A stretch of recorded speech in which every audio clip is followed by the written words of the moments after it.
I hope कि आप लोग अच्छे होंगे। तो मैं आदिल फरहान सीकर आपका स्वागत करता हूँ अपने यूट्यूब चैनल पे। और मैं आपको बताना चाहूँगा कि मैं आपको एक हकीकत भरी कहानी सुनाने जा रहा हूँ जो हमारे साथ रात में ये घटना घटी थी। तो एक्चुअली में चलिए पहले हम लोग बैक पार्ट में जाते हैं, पहले पूरी कहानी सुनते हैं, उसके बाद बताएंगे आप लोग कि हम उस होटल में जाएं या फिर नहीं जाएं। दरअसल बात क्या हुआ था कि हम लोगों को लगा था 7 से 8 बजे के तकरीबन भूख।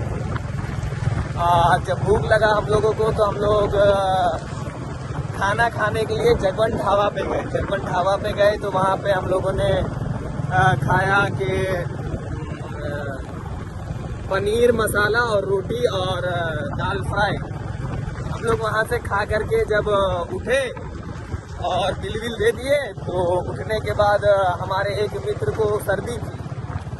तो वो मित्र हमारे बोले कि भाई हमको सर्दी है। तो हम लोग बोले कि सर्दी है तो चलो चिकन सूप पी करके आते हैं। और जब चिकन सूप पीने के लिए हम लोग वहाँ से निकलते हैं, जैसे ही आगे एक दुकान मिलता है, जो रेस्टोरेंट मिलता है, हम उसका नाम नहीं मेंशन करना चाहेंगे कि उस बेचारे की दुकान की बदनामी हो, लेकिन हम ये ज़रूर बताना चाहेंगे कि जब हम लोग वहाँ से निकले और जब उस दुकान पे पहुँचे तो वहाँ पे चिकन सूप अवेलेबल था।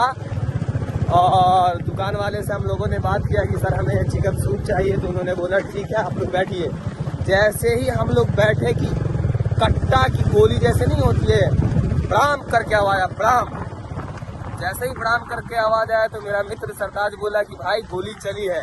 तो हम बोले नहीं भाई, अगर गोली चलती और दुकान में चलती तो ज़रूर कहीं ना कहीं गोली जा करके लगती। और हम लोग बैठे हुए थे, हम लोगों को कुछ नहीं इल्म था कि ऐसा भी हो सकता है।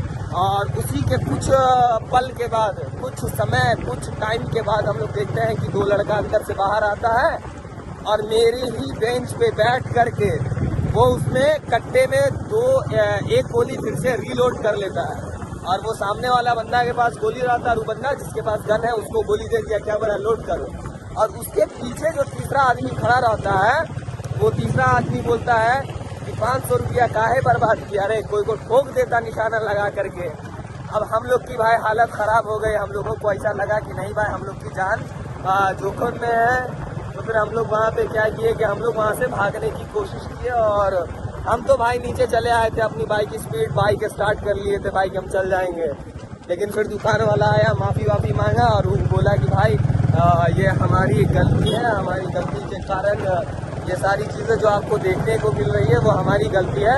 हम इस चीज़ को स्वीकार कर रहे हैं, आज के बाद आपको कुछ नहीं होगा, आप आए हैं जिस काम से वो काम करके जाइए। तो हम लोग डरते डरते तो खाए वहाँ पे भाई, लेकिन हालत बहुत ख़राब थी क्योंकि पुलिस वाला जा ही रहा था उसके सामने से और वो कट्टा में गोली लोड करके बोल रहा था भाई पुलिस वाले को ठोक देंगे। और इनकेस अगर पुलिस आती वहाँ पे, अगर वो जेब से कट्टा निकाल करके हम लोगों के अगर टेबल पे रख देता तो भाई हम लोग एक बैचलर लोग हैं, हम लोग का एक करियर समाप्त होने की कगार पे आ जाता अगर प्रशासन अगर हम लोगों को देख लेती तो इसलिए हम बोलेंगे कि हम लोग बाल बचे हैं। और अल्लाह का फजल है कि अल्लाह ने अपने हिफ्ज़ अमान में हम लोगों को रखा है।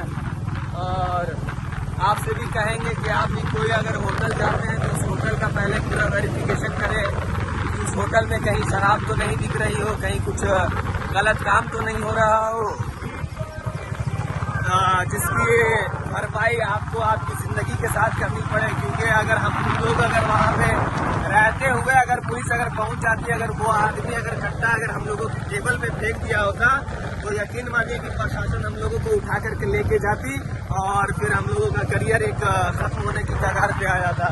तो अल्लाह का फजल है कि हम लोग सेफ रहें और हम लोग बच गए रात में। जो गोलियां चली थी ना वो गोलियां हम लोगों को लगी और ना ही प्रशासन अंदर आई कि दूसरी गोली चले।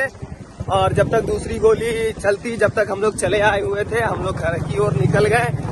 जब हम लोग घर पहुंचे हम लोगों ने अपने दोस्तों यारों को बताया कि भाई ऐसी ऐसी घटना हुई है। तो दोस्त यार बहुत अचंभत हुए कि भाई ऐसा कैसे हो गया, ये तो बहुत बड़ी बात थी भाई, तुम लोग कैसे बच के आ गए। हम लोग ने बोला भाई अल्लाह जिसके साथ होता है उसका कोई इंसान कुछ नहीं कर सकता है। दरअसल बात ये हुई कि वो हमारे बाजू वाली बीच में बैठ करके वो भाई कट्टा में गोली लोड करके सब कुछ लोड करके कमर में खोस लिया। हम लोग की तो भाई डर से रियली पीछे तो हालत खराब हो गई कि अब क्या होगा। बस इतना सोचा हम लोग ने, बस बोला कि भाई भागना है पूरा। हम लोग निकलते होटल वाली को पर्सनली, हम होटल वाले को हमने कह दिया कि भैया आज के बाद आइंदा हम आपकी दोबारा होटल पे नहीं आएंगे। तो काय हुआ भाई, काय नहीं आइएगा, ये गलती है उसकी। हम बोले भैया आपके होटल में यही सारी चीज़ें होती हैं, हम लोग दोबारा नहीं आएंगे। और उसके बाद हम लोग वहाँ से निकल करके घर चले गए। फिर सारी चीज़ें संतुलित हुई और ये कहानी यहीं पे ख़त्म होती है। तो आप लोग ज़रूर अपना मशवरा हमारे कमेंट सेक्शन में दर्ज करवाएं कि क्या ऐसी होटलों में जाना सुरक्षित है या असुरक्षित है। आप हमें बताएं। बहुत बहुत शुक्रिया। आप हमारे इस यूट्यूब चैनल को सब्सक्राइब करें और लाइक करें, शेयर करें। बहुत बहुत आभार।